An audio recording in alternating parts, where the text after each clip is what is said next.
moving on from talking about the actual debate itself and the claims made in the debate, during my live stream review of the first presidential debate, I got asking myself some things about Jo Jorgensen. One of the things was, how sympathetic is Jo Jorgensen exactly to Black Lives Matter? Like, I'm wondering, what all is she going to be doing about the riots? Like, is she just going to allow them, or is she going to try her best to stop them? I haven't seen a whole lot of evidence either way, although I think I might have, like, at least read some implications that supposedly she condemns the riots. I do not know, that's not exactly a call to stop them necessarily, but she does not seem to condone the riots, at least not explicitly anyways. But in my trying to find that information, I did not find that a piece of evidence or information that I was originally looking for, but I found this instead. Libertarian Party presidential nominee praises company for firing employee who said all lives matter. Now, if you go reading into this article, she goes saying that firing people who say all lives matter is a demonstration of the free market, and that it's an example of how that the free market should supposedly resolve racism. So basically, she's implying that saying that all lives matter is racist. Yeah, so, man, she's being even more spineless towards Black Lives Matter than even Gary Johnson in 2016, arguably. Because at least Gary Johnson did not give off the rhetoric or implication that saying all lives matter is racist. But here, she's saying that, employers firing their employees who say all lives matter on Facebook, that is the free market resolving racism. That's a clear implication that she's saying that saying all lives matter is freaking racist. And really, it's not. I mean, saying all lives matter when you hear Black Lives Matter, if somebody just merely say Black Lives Matter and you say all lives matter, that might be a little bit of a deflection of political subjects to be talking about. But all the same, it's not inherently, much less explicitly racist to say all lives matter, because really, it is a tried and true philosophy that people should recognize. All lives are equal, and all lives should not be just arbitrarily killed off. That is really what all lives matter is supposed to mean. Now, Black Lives Matter, by extension, equally means the same, except it's pertaining more specifically towards black people, that black people should not be killed arbitrarily, innocent black people shouldn't be killed, so on and so forth. Of course, the term Black Lives Matter could mean either Black Lives Matter 2 or only Black Lives Matter, depending on what type of Black Lives Matter activist that you are. If you're a black nationalist or black supremacist, then obviously Black Lives Matter to you means only Black Lives Matter or Black Lives Matter more. But if you're just a milquetoast equality for all Black Lives Matter supporter, then you're going to think that Black Lives Matter 2 is what Black Lives Matter means. But all the same, all lives matter, it's hard to destroy the context of what that phrase means. And saying just purely all lives matter is racist, no, Joe, I have to heavily disagree on that. Stop cucking out to Black Lives Matter in this sort of manner. Come on. That first article that I presented to you right there, that is peanuts. It doesn't mean a whole lot on the grand scheme of things and how moral or just or not of a president that she'll be if she was to be elected president. And obviously, being a third-party candidate, she's highly unlikely to be elected as president anyways. But nonetheless, big fat if she was to become president, would she do anything as far as businesses firing all lives matter type of employees? I don't think that she'd be able to, or even be advocating to want to do anything about businesses in firing employees that say all lives matter.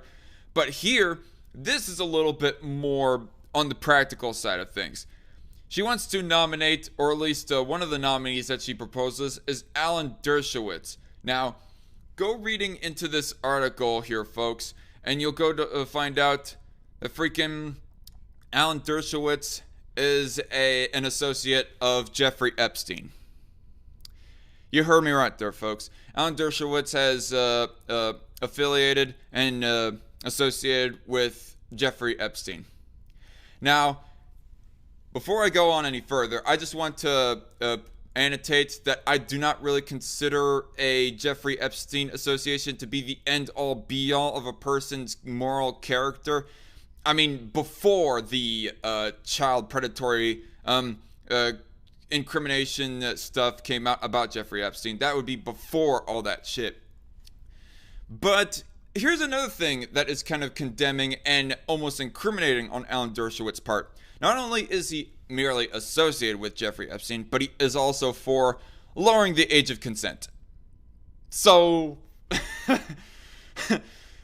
that's highly suspect. Like, you're associating with a well-known pedophile that had his own pedophile island, so, and you're also, and maybe one could, like, grant the benefit of the doubt that just merely associating with that person, you did not know about their pedophilic type of shit, but if you're also for lowering the age of consent, that really shows that maybe you were practicing with Jeffrey Epstein, with that said pedophile in his pedophilic acts. So, it's not hard evidence that he actually did visit Jeffrey Epstein's private island, but in combination of associating with him and also being for lowering the age of consent, Alan Dershowitz, I think that there should be an investigation made on him before he even be considered for SCOTUS. I mean, he should probably be, like, investigated right now for that matter. But this is ridiculous. Like, Jo Jorgensen, do you not vet your potential SCOTUS nominees that you want to appoint? Like Alan Dershowitz here being found to want to lower the age of consent. Dershowitz, more like Derpowitz, am I right? Yes, JC Armitage. Redfeather says, I bet he enjoyed Cuties as well. Don't remind me of that movie. Don't remind me of that abomination. But yeah. So, that's, so looking at all this stuff, I was like, I'm going to be honest, I was highly considering Jo Jorgensen at one point or another, casting my vote off to her in the same way that I casted my vote off to Evan McMullen back in 2016. But all the stuff that's coming out more and more about Jo Jorgensen, about how she's sympathetic with Black Lives Matter, almost seems rather fickle on wanting to stop the riots, and now is also one to possibly nominate a real damn well potential pedophile, or at least a pedophilia supporter. Like, anyone who wants to lower the age of consent is a pedophilia defender. Change my mind. I mean, that's the least that you can say about Alan Dershowitz, if not an outright pedo himself. So, yeah, Jo Jorgensen, I'm not voting for you. At this point, you can go fuck yourself. Unless you, like, go possibly retracting Alan Dershowitz from your list of nominees, I'm not interested. Oh hey, you've made it to the end of the video. If you like what you see and hear, don't forget to hit that thumbs up button down below, please. If you want to see more content like this video is actually just a mere clip from a full live stream episode of my political show, Strike Force. Link down below for the full stream. Go check that out, and also subscribe and set the bell notification button to all to keep notified of this channel. I also have a BitChute channel under the same name, The Dark Conservatarian, and a Twitter and Subscribe star that may or may not be approved of yet.